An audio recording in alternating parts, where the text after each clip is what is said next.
வாரத்துக்குலாம் world record தருவாங்களாண்ணா? ஆமாங்க, தருவாங்க. இந்த வேர்ல்ட் ரெக்கார்டை ஹியூமன் அண்ட் அனிமல்ஸ்னு 2 பேத்துக்கும் தந்திருக்காங்க.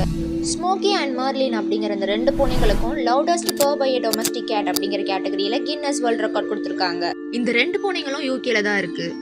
ஃபர்ஸ்ட் ஸ்மோக்கி தான் 25th March 2011ல இந்த வேர்ல்ட் ரெக்கார்ட் வாங்கியிருக்கு. அதுக்கப்புறமா 2nd April 2015ல மர்லினோட நேம் இந்த லிஸ்ட்ல ஆட் ஆகியிருக்கு. இந்த பூனைகளோட பர் சவுண்ட் 67.8 டெசிபிள்ஸ். நார்மலா ஒரு பூனையோட பர் சவுண்ட் 25லேருந்து 30 டெசிபிள்ஸ் வரைக்கும் இருக்கும். நெக்ஸ்ட், ஸ்வீடன் ஒரிப்ரோ ரிலேஷனல் ஹாஸ்பிட்டல்ல வார்கெட் அப்படிங்கிறவர் ஸ்லீப் ரிலேட்டட் ஹெல்த் இஷ்யூஸ்க்காக ஹாஸ்பிட்டல் அட்மிட் ஆகுறாரு. அங்கதான் அவரோட கொரட்டை சவுண்டு கேட்டு டாக்டர்ஸே ஷாக் ஆனாங்க. நார்மலா ஒரு மனுஷனோட கொரட்டை சவுண்டு 60லேருந்து 80 டெசிபிள்ஸ் வரைக்கும் இருக்குன்னு சொல்றாங்க. ஆனா இவரோட கொரட்டை சவுண்ட் 93 டெசிபிள்ஸ் வரைக்கும் இருந்துச்சு. ஒரு வேக்யூம் கிளீனரோட சவுண்டுக்கு ஈக்குவலா இருக்கும். அப்புறமா தான் 24th May 1993ல லவுடஸ்ட் ஸ்னோர்க்காக வேர்ல்ட் ரெக்கார்ட் கொடுத்துருக்காங்க.